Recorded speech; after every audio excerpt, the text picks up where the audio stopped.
오늘부터 삼국지 강의 관련 컨텐츠를 하게 될 건데, 일단 썸네일 제목처럼 진나라 때 제갈량의 극성 팬이 부풀린 제갈량의 업적에 대해 이야기해 보도록 하겠습니다. 거기에 더불어 오늘은 제갈량에 대한 살짝 맛보는 정도 내용이라고 보시면 될 것 같아요.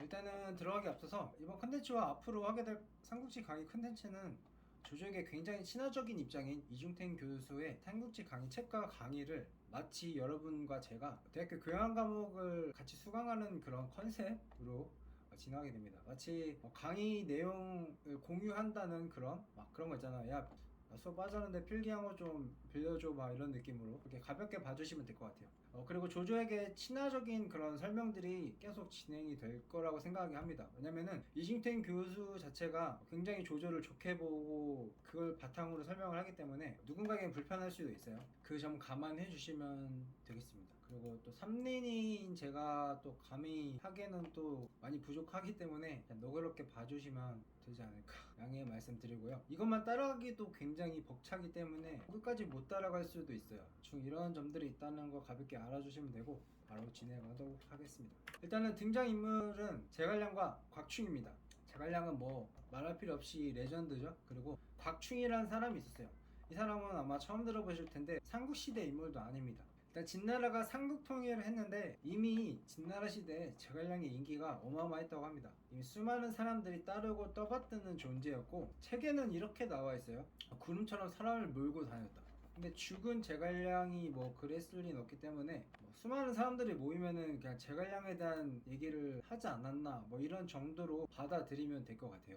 근데 그런 제갈량 요즘 말로 극바가 있었습니다. 제갈량 덕후가 있었는데 그런 느낌 다 아시잖아요. 막 내가 진짜 좋아하는 드라마 여기저기 추천하고 싶고 막 가수나 노래면은 남들도 다 인정했으면 좋겠고 이런 느낌 아시죠? 딱 이 곽충이 그런 느낌이었던 거예요. 물론 남들이 대단하다고 생각하지만 더 대단한데 부족해야지, 더 사람들의 리스펙트를 받아야 해, 그런 생각 끝에 곽충 오사라는 문장을 짓게 됩니다. 세상에 알려지지 않고 묻힌 제갈량의 5가지 일이라는 그런 글입니다. 그래가지고 그 5가지 문장을 쓰는데 1사, 2사, 3사, 5사, 1사, 3사, 4사, 5사 중에 3사가 바로 그 유명한 공성계예요. 다 한 번쯤은 들어보셨을 거예요. 공성계.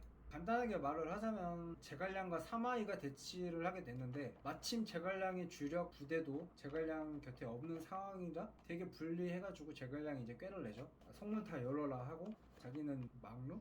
그 위에 앉아가지고 되게 여유 있는 표정을 지으면서 속으로는 똥줄 탔겠지만 이렇게 검은고 아무튼 띵까띵까 하면서 하니까 이제 사마이가 깜짝 놀라가지고, 아니 보통 내기가 아닌 다른 사람도 아니고 제갈량이 아무런 술수 없이 저렇게 할 리가 없다 하고 혼자서 지레 짐작하고 퇴각했다, 뭐 대충 그런 이야기죠. 곽충 오사의 3사가 바로 그 공성계인데 이제 나중 시대에 좀 지나서 배송지가 반박을 합니다. 제갈량이 양평이 있는데 양평이 여기고 사마이가 형주 도독으로 완 여기 있었는데 이렇게 먼 거리가 떨어져 있는데 그게 말이 되니? 이런 식으로 반박을 합니다. 근데 내용이 그럴싸한 거예요. 너무 사실 같고 막 그런 거 있잖아요. 거짓말인데 사실보다 더 진짜 같은 그런 거, 너무 그럴싸해서 사람들에게 많이 퍼지게 됩니다. 그래서 삼국연의에도 나오게 되고 그대로 퍼지게 돼서 삼국희라는 연극이 되게 인기가 많았는데, 삼국지 그 수많은 스토리들 있잖아요. 그 중에 실공참, 이 실공참이라는 단어 처음 들어보는데 다 아실 거예요. 실, 가정을 잃은 거, 공성계를 사용한 거, 참, 그 유명한 읍참마소 3가지 스토리를 엮은 게 바로 실공참이라고 합니다. 실공참으로 엄청난 인기를 얻게 됐다고 해요. 그래서 그 뒤로 이제 공성계는 제갈량 공식이 성립이 된 것 같아요. 근데 이제 저자이자 주인공이신 이중택 교수는 반박을 합니다. 첫째, 사마이가 매복을 두려워해? 그럼 정찰병을 파견해서 무슨 일인지 확인을 해보면 될 거 아니야, 그쵸?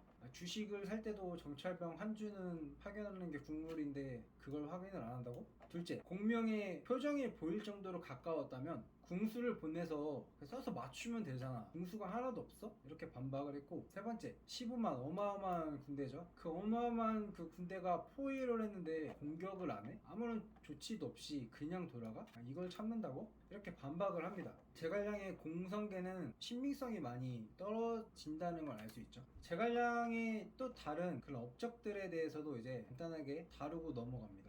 신야에 불질렀다는 이야기도 신야가 아니라 방망이였고 그것도 유비가 했다. 그 유명한 적벽의 화공, 아이디어도 황계가 하고 실행도 황계, 주유의 부장이었던 황계가 이제 혼자 다 한 거죠. 그리고 이것도 많이 들어보셨을 거예요. 비단주머니 이야기도 이것도 조조가 했대요. 되게 놀랍죠. 그리고 방금 나왔던 공성계가 실제로 있을 수 있었다고 합니다. 가능성이 높다고 해요. 근데 그 주인공이 조조, 문빙, 조운 이 3명 정도가 했을 가능성이 있다고 합니다. 그러면은 제갈량의 그 엄청난 계책들, 군사적 재능은 뭐였냐?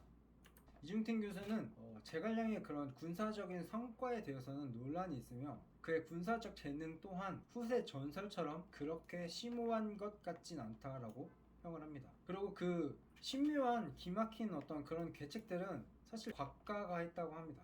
그러면서 제갈량은 소와 장량 한신을 합친 인물이 아니라 소와 같았던 그런 인물이었다. 근데 이게 폄하하는 건 아니죠. 단지 모든 그런 능력들 다 갖추고 있었던 게 아니라 소와 같은 그런 인물이었다. 정사 삼국지 진수는 제갈량에 대해서 군대를 다스리는 데에는 뛰어났지만 기묘한 전략을 세우는 점은 부족했고 백성을 다스리는 능력이 장수로서의 지략보다 뛰어났다라고 평을 남겼다고 합니다. 그러면서 또 제갈량에 대해서 평가를 남겼는데 제갈량이 신장이 8척, 키가 엄청 컸고 용모가 매우 훌륭했다. 일단 당시 한나라 시대 8척이라는 단위는 지금으로 따지면 1m 84 정도라고 해요. 그러니까 1m 84면 지금으로 봐도 거의 모델? 지금은 평균 신장 많이 크긴 했지만 엄청 큰 키죠. 남자 1m 83면. 그리고 오피셜로 용모가 매우 훌륭했다. 진수가 오피셜로 남겼다고 합니다. 용모가 매우 훌륭했다. 장수로서의 지략 그런 거는 잘 모르겠고 용모는 매우 훌륭했다. 제갈량 존잘이었다가 오피셜로 밝혀지는 순간이고 제갈량 하면 관건과 우선이잖아요. 지금 제가 이렇게 붙이고 있는 부채와 비슷한 건데 이 새 깃털로 만든 부채. 아무튼 이게 제갈량 혼자만 했던 게 아니라 당시에 그 명사들이만 다 좀 유행했던 그런 아이템이라고 해요. 패션 좀 안다 싶은 사람들은 좀 했다는 그런 느낌. 제갈량 혼자 했던 게 아니다. 그런 정도였고 제갈량이 진짜 한 거는 뭐였냐? 적벽 기간 동안에 제갈량의 진짜 주적 공적은 일단은 유비와 손권을 연맹을 성사시켜서 조조와 맞서는 것. 이것도 사실 엄청난 외교적 성과였죠. 삼국시대 틀 정도 됐던. 그리고 유비 집단의 정치적 책략을 그 유명한 천하 삼분지계로 확립을 합니다. 그런 말 했겠죠. 이렇게 생각하고 살지 않으면 사는 대로 생각하게 됩니다. 이러면서 유비를 막 설득을 하는 거죠. 큰 그림을 가지고 살아야지 사람이 말이야. 당장 하루 앞만 이렇게 해요. 그런 식으로. 한마디로 제갈량은 군사 전문가가 아니라 걸출한 정치가이자 외교가. 제갈량이 어떤 능력들, 어떠한 업적들을 쌓았는지는 나중에 뒷부분 후반부에 진짜 엄청나게 많이 나옵니다. 엄청난 분석들과 엄청난 내용들이 나오고 오늘은 여기까지 맛보기였다. 거의 마무리 단계고 이제 아까 말했던 그 곽충오사에 대해서 자세한 얘기는 책에는 앞에 부분에 안 나와요. 인터넷 찾아보니까 대충의 대략 스토리 나오는데 딱 이런 썸네일 정도의 느낌으로 보시면 됩니다. 곽충 1사 엄격한 형벌을 완화시키자는 법정의 제안을 제갈량이 논리로 반박하자 법정이 깜짝 놀라며 경악한 이유. 곽충 2사 사람 보는 눈은 최고라는 유비도 못 알아챈 조조의 자객을 제갈량이 단번에 알아채고 알려준 그런 상황.